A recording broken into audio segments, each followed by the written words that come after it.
नमस्कार साथियों, मेरे YouTube चैनल में आप सभी का स्वागत है। और मेरे इंस्टीट्यूट में मेरे जितने भी छात्र छात्राएं हैं सभी को इस वीडियो में आप सभी का स्वागत है। तो देखिए, नृत्य जाति पद्धति शास्त्र या लोक विधि विज्ञान ये एक आधुनिक समाजशास्त्रीय सिद्धांत है, ठीक है, जिसकी रचना को अभी 4 दशक भी पूरे नहीं हुए, ठीक है। और इसका जो सर्वप्रथम विकास एक अमेरिकन समाजशास्त्री हेराल्ड गारफिंकल के द्वारा सन 1967 में किया गया, ठीक है। और ये जो है ना, ये जो प्रक्रियाएं हैं ये संरचनात्मक प्रकारवाद के अंतर्गत जो कमियां रह गई थी उसके कमियों को दूर करने के लिए नृत्य जाति पद्धति शास्त्र तथा लोक विधि विज्ञान का प्रयोग किया गया। क्योंकि संरचनात्मक प्रकारवाद जो कि अंग तत्व इकाइयाँ जो अपनी व्यवस्था को बनाए रखने में सहयोग प्रदान करते हैं वो संरचनात्मक प्रकारवाद के अंतर्गत आते हैं। तो उसमें जो कमियां रह गई थी, ठीक है, उस समाजशास्त्र में संरचनात्मक प्रकारवाद के अंतर्गत जो कमियां रह गई थी उस कमी को मतलब कि नृत्य जाति पद्धति शास्त्र लोक विधि विज्ञान ने उसे पूरा किया। किसके अंतर्गत? मतलब कि नृत्य जाति पद्धति शास्त्र ने दैनिक क्रियाओं या फिर दैनिक जीवन के अंतर्गत घटनाओं का पता लगाया। और ये दैनिक जीवन में जो प्रतिदिन आए दिन जो घटनाएं घटती रहती है उसके बारे में बताया। इसी के अंतर्गत नृत्य जाति पद्धति शास्त्र लोक विधि विज्ञान का स्वरूप विकसित हुआ है। अमेरिका की अनेक यूनिवर्सिटी में चलने वाले सेमिनारों या कक्षाओं में नृत्य जाति पद्धति शास्त्र पर चर्चा की जाती थी। नृत्य जाति पद्धति शास्त्र का सर्वाधिक महत्वपूर्ण ग्रंथ गारफिंकल द्वारा लिखी गई। उन्होंने अपनी पुस्तक स्टडीज इन एथनोमेथोडोलॉजी के अंतर्गत लोक विधि विज्ञान को बताया, जिसका तात्पर्य दैनिक क्रियाओं का अध्ययन करने पर बल देता है। दैनिक क्रियाओं का अध्ययन दिन प्रतिदिन की क्रियाओं के बारे में जानकारी प्राप्त करते थे, जिन्हें इन महावृंतों ने अभी तक अनदेखा किया था। जहाँ पर संरचनात्मक प्रकारवाद के अंतर्गत इस प्रक्रियाओं को अनदेखा किया जाता था, मतलब कि इसकी ओर कोई देख रेख नहीं हो पाता था। अपनी सामाजिक संरचना को बनाए रखने के लिए मनुष्य जिन नियमों में विधियों का प्रयोग करता था उन नियमों में विधियों का अध्ययन ही नृत्य जाति पद्धति शास्त्र होता था। मतलब मनुष्य जो होता है अपनी सामाजिक संरचना की बनाए रखने के लिए मनुष्य जिन नियमों इन विधियों का प्रयोग करता था उसी को हम क्या बोलते थे? नृत्य जाति पद्धति शास्त्र। तो मनुष्य की एक संरचनाएं होती है, जैसे कि हमारी संरचनाएं हाथ पैर मुंह कान नाक, ये क्या है? हमारी शारीरिकता को बनाए रखने में या हमारी संरचना को बनाए रखने में सहयोग देते हैं। उसी प्रकार समाज का भी एक संरचनाएं होती है, जैसे कि नियम, अंग, अभिवृत्तियाँ, भावनाएँ, ये क्या है? समाज की संरचनाएँ हैं जो समाज को बनाए रखने में योगदान देते हैं। जैसे कि हम उदाहरण के तौर पर यह देख सकते हैं कि एक महाविद्यालय एक शिक्षण संस्था के रूप में कार्य होता है। इस संस्था की अपनी नियम होती है। महाविद्यालय से जुड़े प्रत्येक जो नियम होते हैं, शिक्षक, कर्मचारी, विद्यार्थी सब इस नियमों का पालन करते हैं। यदि कोई विद्यार्थी महाविद्यालय के किसी नियम का उल्लंघन करता है तो उसके शिक्षक अथवा महाविद्यालय के प्राचार्य द्वारा उस विद्यार्थी को दंडित किया जाता है। यह दंडित महाविद्यालय से उस विद्यार्थी की ओर बर्खास्तगी के रूप में भी हो सकता है। मतलब कि ये जो दंड प्रक्रिया होता है ना, उसको उस कॉलेज से निकालने तक भी हो सकता है। यदि विद्यार्थी को दंडित नहीं किया जाएगा तो उसके बदले में कोई अन्य विद्यार्थी भी ऐसे नियमों का उल्लंघन करते रहेंगे और इस प्रकार की कठिनाइयाँ आते रहेंगी और सामाजिक संरचना क्या, उस विद्यालय की जो संरचनाएँ हैं वो बिगड़ती जाएगी।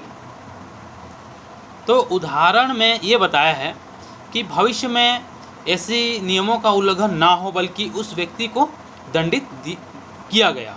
यदि मान लीजिए कि उस व्यक्ति को यदि दंडित नहीं करते तो अगला कल के डेट में वो व्यक्ति भी क्या सोचेगा, हाँ उसने तो नियमों का उल्लंघन किया था, हम भी कर लेते हैं, कुछ नहीं होगा। ऐसे ही बात का पतंगा बना के सब भूल जाते हैं।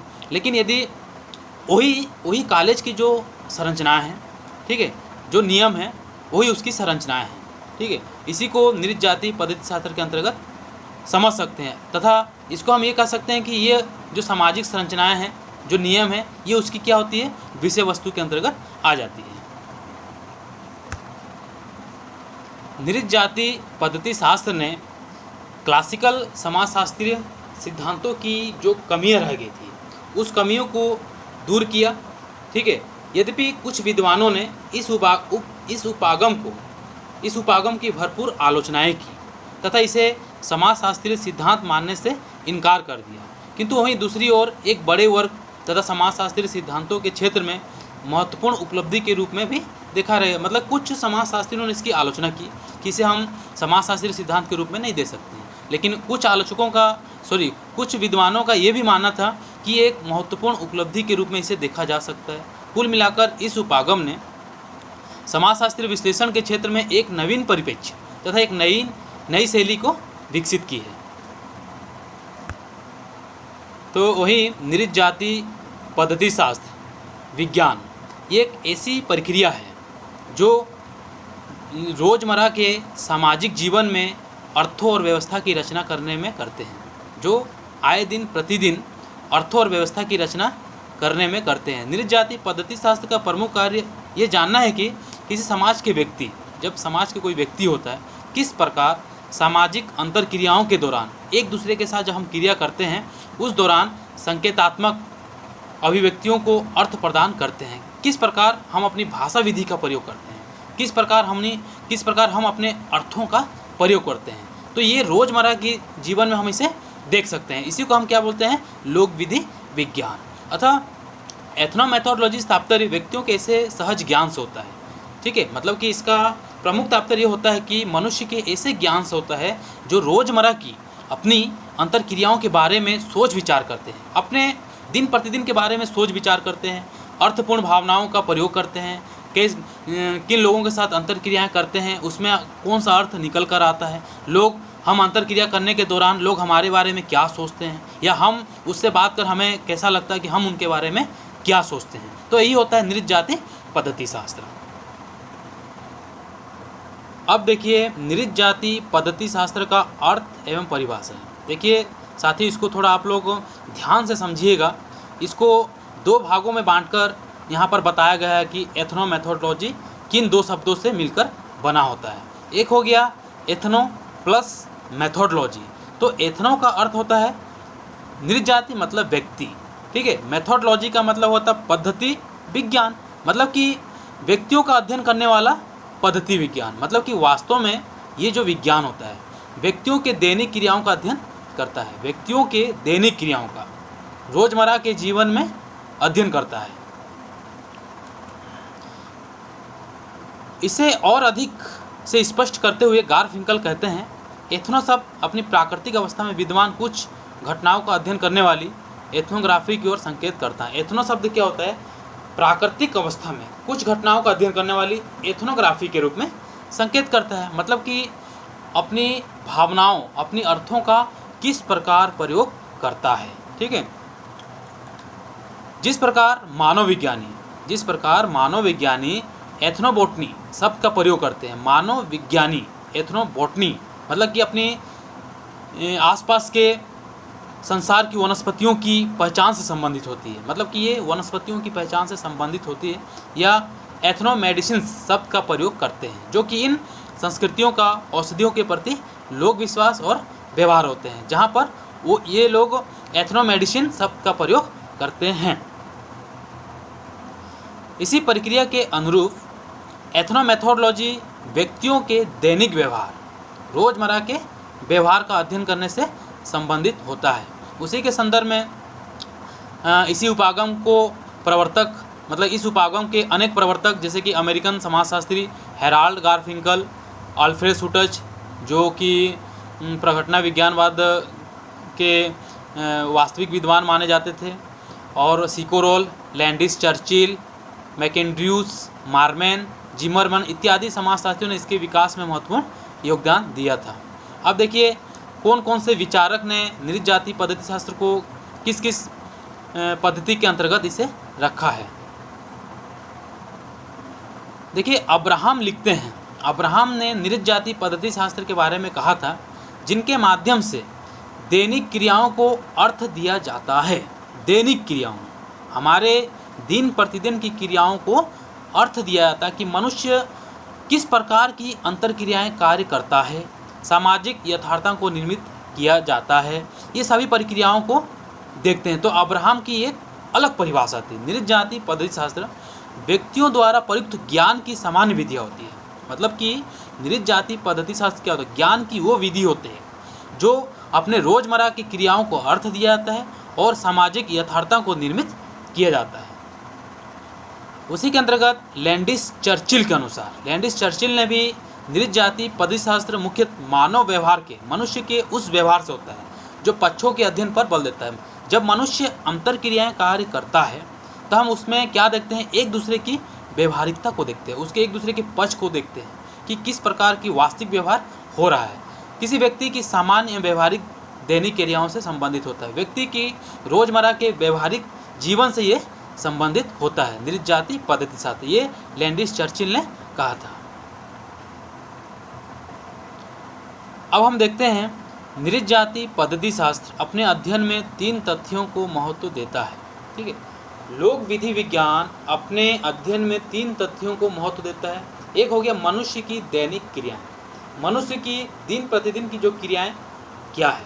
मनुष्य जब अपने मॉर्निंग से ही अपनी क्रियाएं करना चालू कर देता है। ठीक है, वो मान लीजिए किसी व्यक्ति को लीजिए, वो सवेरे उठता है, मॉर्निंग वॉक करने चले जाता है, वहाँ कुछ लोगों के साथ उसको अंतर क्रियाएँ कार्य क्रिया करने लगते हैं, लोगों के साथ घुल मिल जाते हैं, क्रिया करते हैं, कुछ विचारों पर बात करते हैं, कुछ पद्धति को लेकर, किस टॉपिक को लेकर बात करते हैं। ये उसकी क्या है? दैनिक क्रियाएँ होते हैं, क्या क्या कार्य करते हैं। फिर वहाँ से आने के बाद अपने परिवार से कुछ घुल मिल जाते हैं, फिर खाना पीना खाने के बाद क्या चले जाते हैं? अपने ऑफिस चले जाते हैं, अपने कार्य में लग जाते हैं। तो ये मनुष्य की क्या होते हैं? दैनिक क्रिया होते हैं। तो ये किस प्रकार की क्रियाएँ करते हैं लोगों के साथ, हम इस प्रक्रिया को इसमें देखते हैं। दूसरा ये हो गया दैनिक क्रियाओं की भाषा एवं उसका सामाजिक पक्ष। दैनिक क्रियाओं की भाषा, जब लोग एक दूसरे के साथ अंतर क्रियाएँ कार्य करते हैं तब उसकी भाषा शैली कैसी होती है, उसी से हम उसको क्या करते हैं? उसकी व्यवहारिकता को पहचानते हैं, क्योंकि वो अर्थपूर्ण कार्य को महत्व प्रदान करता है, अर्थपूर्ण कार्य को महत्व प्रदान करता है और उसी के अंतर्गत हम उसके सामाजिक पक्ष की ओर देखते हैं। तीसरा हो गया स्थितियों के मानदंड वाले पक्ष तथा व्यक्तियों के द्वारा विशिष्ट संदर्भ स्थितियों में मानदंडों के पालन की प्रतिक्रियाओं की वास्तविकता। मानदंड प्रतिमान के अंतर्गत जहाँ ये प्रक्रिया ऐसी प्रक्रिया से होता है, या ऐसा हम इस रूप में भी दे सकते हैं कि समाज के अनेक नियम बनाए जाते हैं। ठीक है, जहाँ एक व्यक्ति अपनी आवश्यकताओं की पूर्ति के लिए उस नियमों का पालन करते हुए अपनी आवश्यकताओं की पूर्ति करता है, तो उसी समाज के अंतर्गत जो नियम बनाए गए हैं जिसका व्यक्ति पालन करता है, उसी को हम क्या बोलते हैं? मानदंड या प्रतिमान कहते हैं। तो व्यक्ति उस कार्य को करते हुए भी क्रियाएं करती है, जिसमें उसकी सामाजिक पक्ष की ओर भी देखा जाता है और उसकी भाषा शैली को भी देखा जाता है। तो ये हो गया उसके 3 तथ्यों को महत्वपूर्ण बातें, 3 तथ्यों की महत्वपूर्ण बातें। अब देखते हैं नृत्य जाति पद्धति शास्त्र की विशेषताएं। क्या इसकी विशेषता है? मतलब कि ये जो उपागम होता है, हम नृत्य जाति पद्धति शास्त्र के अंतर्गत कौन कौन सी विशेषताएं इसके अंतर्गत आती है, जैसे कि हम पहले ही बता चुके हैं नृत्य जाति पद्धति शास्त्र क्या होता है, जहाँ मानव व्यवहार की प्रक्रियाओं को दिन प्रतिदिन में जो अर्थपूर्ण व्यक्त किया जाता है उसकी सामाजिक पक्ष की ओर देखते हैं। तो ये एक तरफ से क्या होता है? मनुष्य की दैनिक क्रियाओं को विशिष्ट महत्व देता है, तो उसी के अंतर्गत हम उसकी विशेषताओं को देखते हैं। इस उपागम में वास्तविकता का निर्माण अंतर क्रिया की प्रक्रिया के अंतर्गत होता है। इसमें जो वास्तविक प्रक्रिया का निर्माण होता है ये किसके माध्यम से होता है? अंतर क्रिया के माध्यम से होता है, क्योंकि व्यक्ति इसमें क्या करता है? एक दूसरे के साथ अंतर क्रिया भावनाओं को प्रकट करता है या उसके एक दूसरे के साथ क्रियाएं करते हैं, किसी उद्देश्यों को लेकर या अपनी आवश्यकताओं की पूर्ति को लेकर कहीं ना कहीं दैनिक जीवन में ये कार्य करते रहते हैं। व्यक्ति आए दिन प्रतिदिन अपने आने वाले फ्यूचर के लिए भी किसी न किसी के साथ अंतर क्रियाएं कार्य करते रहते हैं। दूसरा हो गया ये उपागम व्यक्तियों की दैनिक क्रियाओं को विशिष्ट महत्व देता है। ये जो उपागम होता है नृत्य जाति जो पद्धति शास्त्र है, ये दैनिक क्रियाओं दिन प्रतिदिन के अंतर्गत लोग कौन कौन से कार्य करते हैं, कौन कौन से कार्य नहीं करते हैं, वो कार्य दिन प्रति कौन से कार्य सकारात्मक भी होते हैं, कुछ कार्य नकारात्मक भी होते हैं, इस सभी क्रियाओं को वो विशिष्ट महत्व देते हैं। नृत्य जाति पद्धति शास्त्र संख्यात्मक अध्ययन के स्थान पर व्याख्यात्मक अध्ययन को महत्व देता है, जहाँ पर मनुष्य के गुणों को हम देखते हैं, ठीक है, जहाँ पर उसकी व्यक्तिपरक अर्थ को देखते हैं, क्योंकि उसी के माध्यम से व्यक्ति क्या करता है, सामाजिक क्रियाएं करता है, सामाजिक अंतर क्रियाएं कार्य को पूरा करता है। जैसे कि हमने पिछले अध्याय में पढ़ा था मैक्स वेबर के अंतर्गत निर्वचनात्मक बोध, जहाँ अर्थपूर्ण बोध को अंतर्गत कार्य करता है, जिसमें मनुष्य के आचारों विचारों इन सभी प्रक्रियाओं को देखते थे हम। तो मैक्स वेबर ने इसे दो भागों में बांट दिया था कि मनुष्य की विचार या जो विचार प्रक्रिया है दो आधारों पर होती है। एक जिसे हम बहुत ही सरलता से समझ सकते हैं, दूसरा वो बहुत ही मतलब कि गहन होता है, ठीक है, जिसे हम व्याख्या पूर्ण रूप से नहीं कर पाते हैं। फिर नेक्स्ट है इस उपागम की महत्वपूर्ण विशेषता लघु स्तरीय अध्ययन है, क्योंकि यह प्रतीकात्मक अंतःक्रियावाद की एक शाखा होता है। क्यों? प्रतीकात्मक अंतःक्रियावाद का सर्वप्रथम प्रयोग तो ब्लूमर ने किया था, किसके साथ मिलकर, G.H. मीड के साथ रहकर उन्होंने प्रतीकात्मक अंतःक्रियावाद की प्रयोग किया था, ठीक है, क्योंकि ये प्रक्रिया ही ऐसी है, क्योंकि इसमें व्यक्ति एक दूसरे के साथ अंतर्क्रियाएं भावनाओं को महत्व देते हैं, जहाँ पर अर्थ, ठीक है, अर्थ प्रणाली प्रक्रियाओं को महत्व दिया जाता है। तो लघु स्तरीय अध्ययन जहाँ पर सीमित हो, जहाँ पर मतलब कि क्रियाएं कार्य करने की जो क्रियाएं होती है वो सीमित होना चाहिए, उसी के आधार पर क्या करते हैं, प्रतीकात्मक अंतःक्रियावाद की व्याख्या पर यह आधारित होता है। फिर नेक्स्ट है जैसे कि संरचनात्मक प्रकार्यवाद में हम क्या देखते थे कि वहाँ पर जो तथ्य होते थे वो सामान्यीकरण के आधार पर होते थे, ठीक है, जहाँ पर सामान्यीकरण का प्रयोग G.H. मीड ने किया था, ठीक है, जहाँ पर सामान्यीकरण का प्रयोग G.H. मीड ने किया था, वहाँ पर क्या होता है, क्लासिकल जो समाजशास्त्रीय सिद्धांत होते थे वहाँ तथ्यों का अध्ययन सामान्यीकरण के आधार पर किया जाता था, किंतु नृत्य जाति अध्ययन पद्धति में समझ अंडरस्टैंडिंग पर बल दिया जाता था, क्योंकि यहाँ पर मतलब कि समझ विचारों भावनाओं को या फिर अर्थ को बहुत ही महत्वपूर्ण दिया जाता है। इस सिद्धांत में व्यक्ति महत्वपूर्ण होता है, क्यों? क्योंकि यहाँ पर व्यक्ति और व्यक्तियों के बीच अंतर्क्रियाएं कार्य होते हैं, इसलिए यहाँ पर व्यक्ति महत्व होता है। नेक्स्ट है भाषा या उसके सामाजिक पक्ष पर इस उपागम में विशेष ध्यान जाता है, क्योंकि भाषा और सामाजिक पक्ष इन्हीं दो प्रक्रियाओं के माध्यम से हम व्यक्ति की व्यवहारिकता को पहचानते हैं, व्यक्ति किस प्रकार की क्रियाएं एक दूसरे के साथ करते हैं, ठीक है, या उसी के अंतर्गत कोई जैसे कि हम एक व्यक्ति दूसरे व्यक्ति के साथ अंतर क्रियाएँ कार्य करता है, यदि वो दूसरों की भावनाओं से प्रेरित होता है तो उसे क्या करता है, स्वीकृत करता है। जहाँ पर G.H. मीड ने अपने एक छोटे से उदाहरण के रूप में बताया था आई एंड मी, जब दूसरे का आई हमारा मी बन जाता है, जहाँ पर उन्होंने मुझे शब्द को महत्वपूर्ण माना था, ठीक। तो उसी के अंतर्गत भाषा और सामाजिक पक्ष के अध्ययन के माध्यम से भी हम इस प्रक्रिया को लोक विधि विज्ञान के साथ जोड़ते हैं। ये सिद्धांत वास्तविकता को स्थायी न मानकर परिवर्तनशील मानता है, मतलब कि जो वास्तविकता है, जो इसमें कार्य करने की जो हम देखते हैं समझ होती है, इसे ये क्या मानता है, स्थायी न मानकर परिवर्तनशील, क्योंकि इसमें परिवर्तन होते रहता है, क्योंकि एक व्यक्ति दूसरे व्यक्ति के साथ जब अंतर क्रिया कार्य करता है तो एक दूसरे के साथ क्या होता है, क्रियाशील परिवर्तन होते रहता है। तो ये हो गया उनकी विशेषताएं।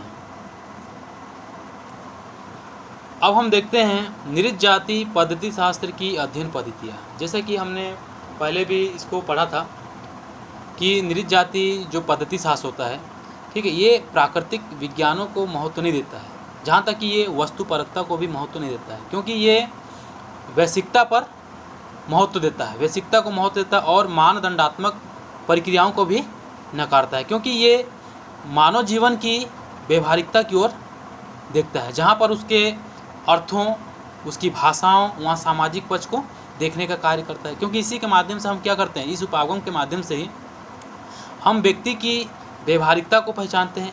एक व्यक्ति दूसरे व्यक्ति के साथ जब अंतर क्रियाएँ कार्य करते हैं तो उसमें क्या करते हैं, एक दूसरे की भावनाओं को स्वीकृत करते हैं।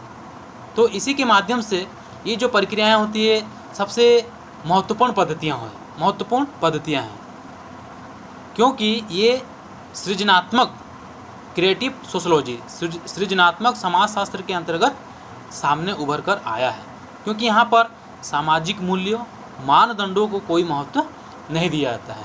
जैसे कि इस आधार को नृत्य जाति पद्धति विज्ञानी बेवर द्वारा प्रस्तुत वर्षथन पद्धति को स्वीकार करते हैं। मैंने आपको बताया था ना, बेवर की जो निर्वचनात्मक बोध, उसको इंग्लिश में क्या बोलते हैं, वर्षथन, उसको स्वीकार करते हैं। वर्षथन पद्धति क्या होते हैं, अपने अध्ययन आधार पर 2 अध्ययन किए गए हैं, ठीक है। प्रथम अध्ययन बेकर द्वारा किया गया, मतलब हम देखते हैं वर्षथन पद्धति के आधार पर 2 अध्ययन किए गए हैं। प्रथम अध्ययन बेकर द्वारा किया गया है। बेकर ने साक्षात्कार प्रविधि के माध्यम से मादक द्रव्य व्यसन को अध्ययन किया है, मतलब कि बेकर ने साक्षात्कार प्रविधि के माध्यम से जो मादक द्रव्य, जो शराब वराब बेचते हैं, उसी का अध्ययन किया। उन्होंने 50 उत्तरदाताओं, जो सूचनादाता हैं, 50 उत्तरदाताओं के मादक द्रव्य व्यसन की स्थिति का परिचय प्राप्त किया, जो इस सेवन का प्रयोग करते थे। उत्तरदाताओं ने इस स्थिति के 3 चरण बताए। प्रथम चरण वो स्थिति है जिसमें उसने मादक द्रव्य व्यसन का प्रारंभ किया,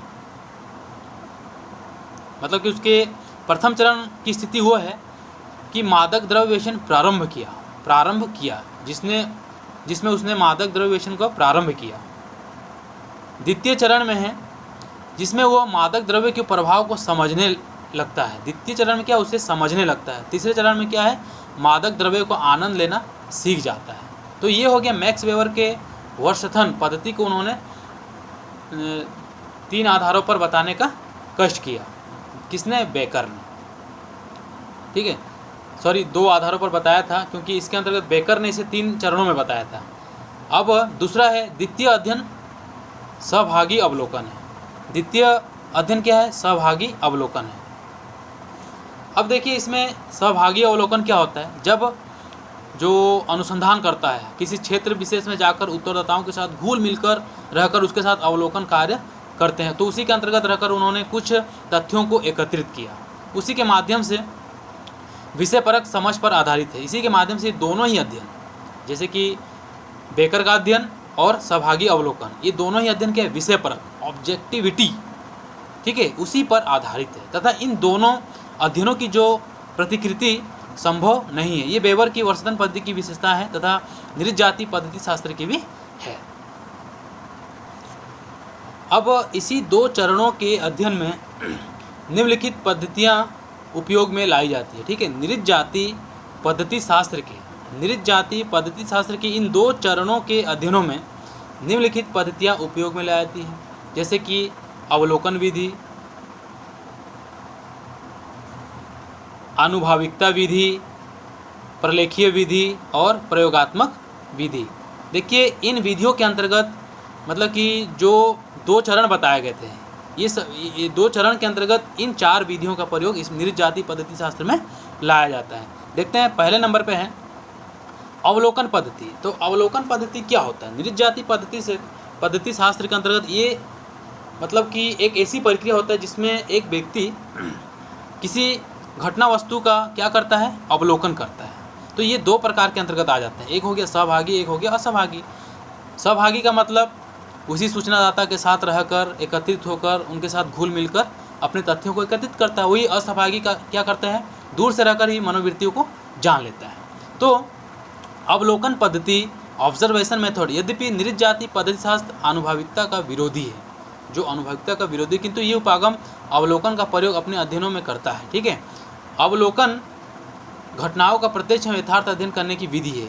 इस माध्यम से होता है क्योंकि व्यक्ति उसमें रहकर, क्योंकि स्वयं अपनी आँखों से किसी घटना का अध्ययन यथार्थ रूप से करता है, क्योंकि वो ना मतलब कि किसी के रूप में, किसी के दूसरों के अवलोकन से करता है, किसी घटना को दूसरे के अवलोकन से नहीं करता, स्वयं उस अवलोकन को देखते हुए उसका यथार्थ अध्ययन करता है।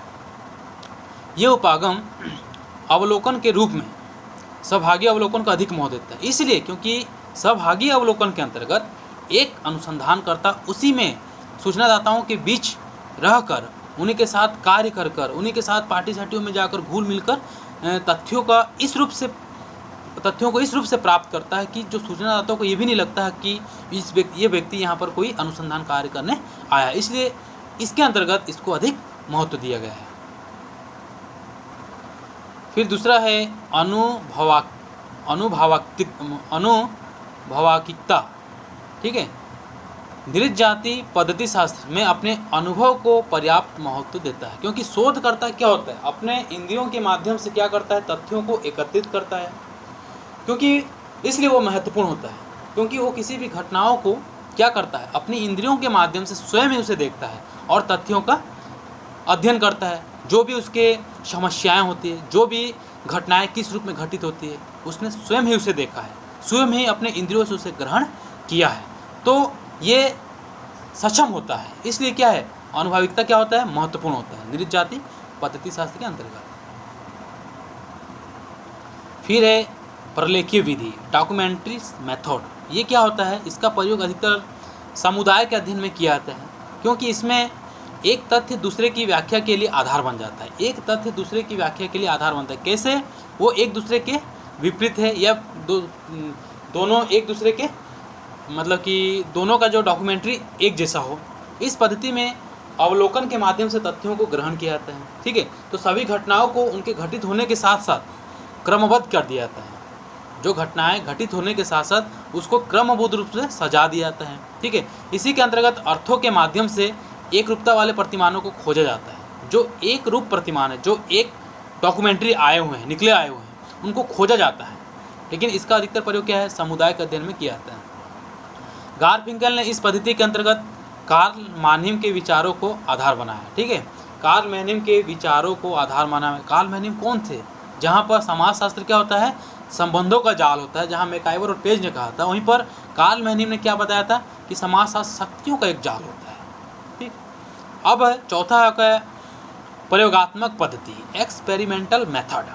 ये क्या होता है, नृत्य जाति पद्धति शास्त्र के अंतर्गत आखिर प्रयोगात्मक पद्धति कहाँ से है, हमें ये चीज़ कंफ्यूज लगता है। तो हमें इसमें देखते हैं इसके अंतर्गत क्या है। नृत्य जाति पद्धति शास्त्र क्या होता है, सामाजिक वास्तविकता को परिवर्तनशीलता मानते हैं, क्योंकि इसके अंतर्गत व्यवहारिकता को देखते हैं। लोगों की दैनिक क्रियाओं को अध्ययन किया जाता है, उनके व्यवहारों का अध्ययन किया जाता है, उनके सामाजिक पक्ष का अध्ययन करते हैं। तो इसके अंतर्गत क्या करते हैं, हम लोग प्रयोगात्मक कार्य करते हैं, एक्सपेरिमेंटल होते हैं इसके अंतर्गत, कि क्या है, कैसा है, किस प्रकार है, इन सभी चीज़ों का हम इसमें प्रयोग करते हैं।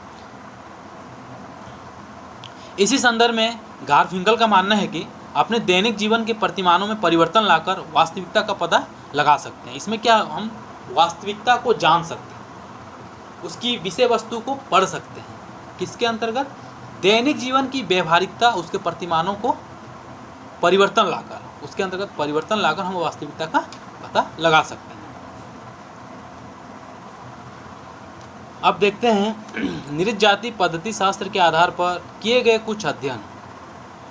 मतलब कि हम देखते हैं कुछ विचारकों ने अपने अपने इसमें उपागम दिए, अपने अपने मत दिए हैं, किस प्रक्रिया के आधार पर इसका विखंडन किए हैं। ठीक है, तो जैसे कि नृत्य जाति पद्धति शास्त्र क्या है, एक आधुनिक समाजशास्त्रीय उपागम है, जिसके उद्गम को अभी 4 दशक भी पूरे नहीं हुए हैं। ठीक है, ये विकास की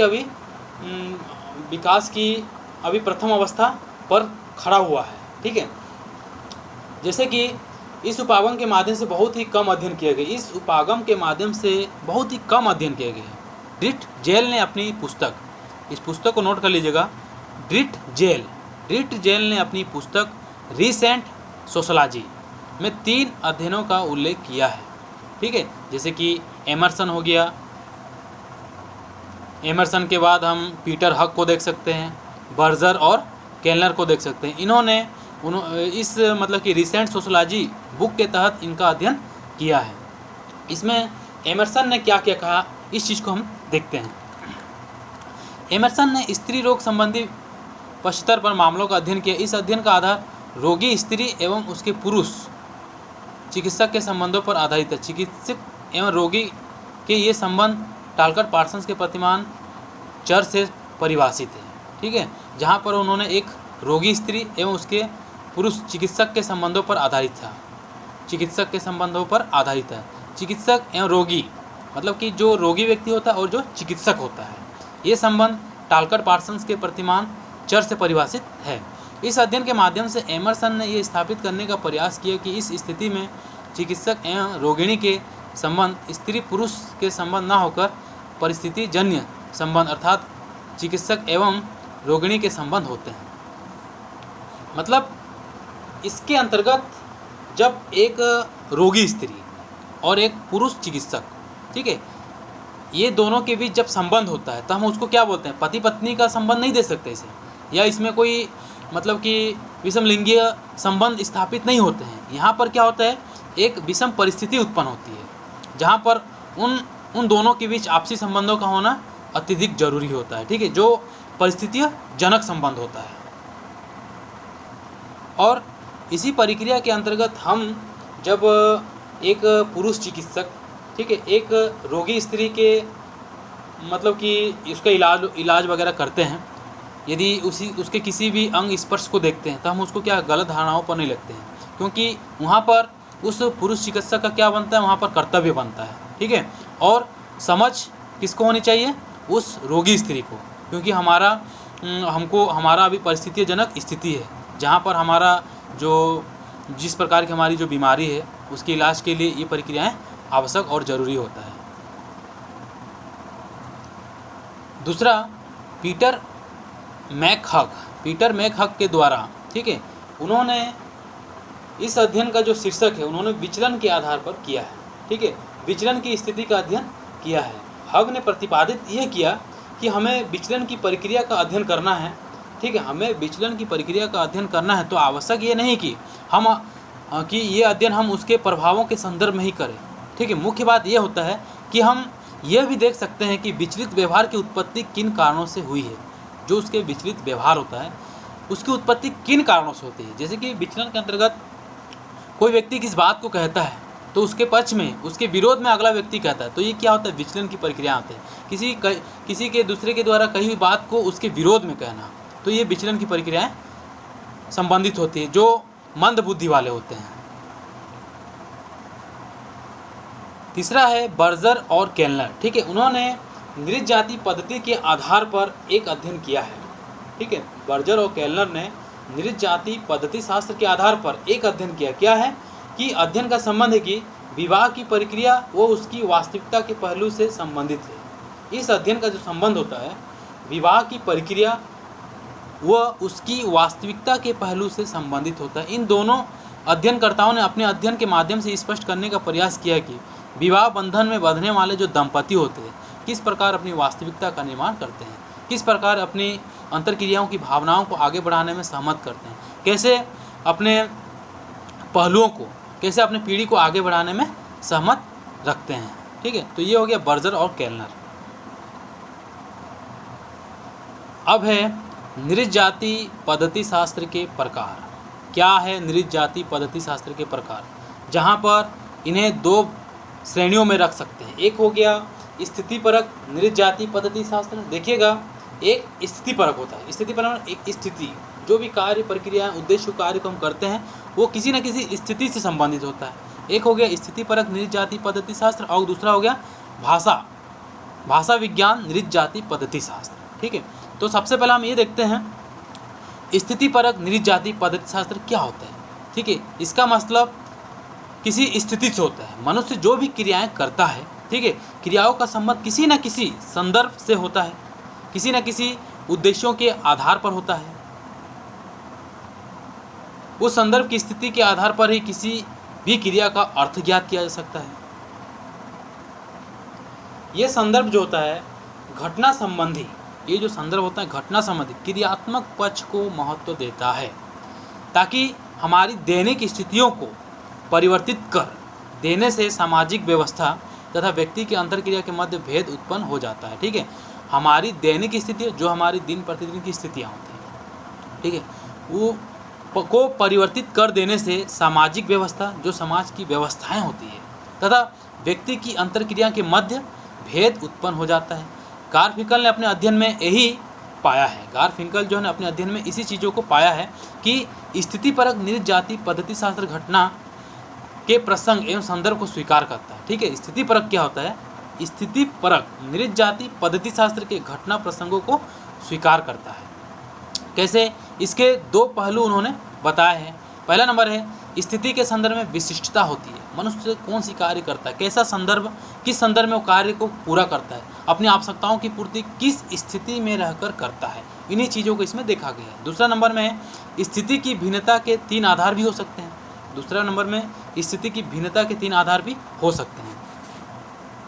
कैसे व्यक्तियों के मध्य भिन्नताएं आती है, ठीक है, देखते हैं। इसमें पहला नंबर है, अंतरक्रिया करने वाले किन्हीं भी 2 व्यक्तियों के व्यक्तित्व तो एक समान नहीं होते। जब कोई एक व्यक्ति दूसरे व्यक्ति के साथ अंतरक्रिया कार्य करता है तो हम ये नहीं कर सकते कि उसके गुण एक समान हो। दूसरा हो गया, स्थिति संदर्भ में वस्तुओं में भिन्नता होती है। जो विषय वस्तु के संदर्भ में लोग बात करते हैं, ठीक है, जिस भावनाओं के प्रति उन्होंने बात करते हैं और आचारों के प्रति व्यक्तिगत मतभेद करते हैं, तो उसमें कहीं ना कहीं भिन्नताएं होती हैं। अब तीसरा नंबर है, समय एवं स्थान में परिवर्तन आ जाने से स्थिति में भी भिन्नता आ जाती है। समय और स्थान, ठीक है, एक होता है समय, एक होगा स्थान। इसमें परिवर्तन आ जाने से क्या होता है, स्थितियों में भी भिन्नताएं आ जाती है, ठीक है। अब दूसरा नंबर है, भाषा संबंधी नृत्य जाति पद्धति शास्त्र, जहाँ पर उन्होंने भाषाओं और अर्थों को महत्वपूर्ण स्थान दिया था। उसी के आधार पर उन्होंने जैसे कि मापदंड, ठीक है, प्रतिमान, इन सभी चीज़ों को क्या किया, सामाजिक मूल्यों को नकार दिया गया था नृत्य जाति पद्धति शास्त्र में। मनुष्य जिस प्रकार की भाषा का प्रयोग करता है वही भाषा उस व्यक्ति के संबंधित में महत्वपूर्ण बन जाती है। मन के प्रकटीकरण में भी भाषा नहीं, मनुष्य के हाव भाव का भी महत्वपूर्ण स्थान होता है। उसी के माध्यम से मनुष्य के हाव भाव को भी परखा जाता है। व्यक्ति अपने हाव भाव अर्थात शारीरिक संकेतों के माध्यम से अपने विचारों को प्रस्तुत कर सकता है। तो ये हो गया नृत्य जाति पद्धति शास्त्र के प्रकार। अब इसके अगले वीडियो में हम और भी इसके बारे में चर्चा करेंगे।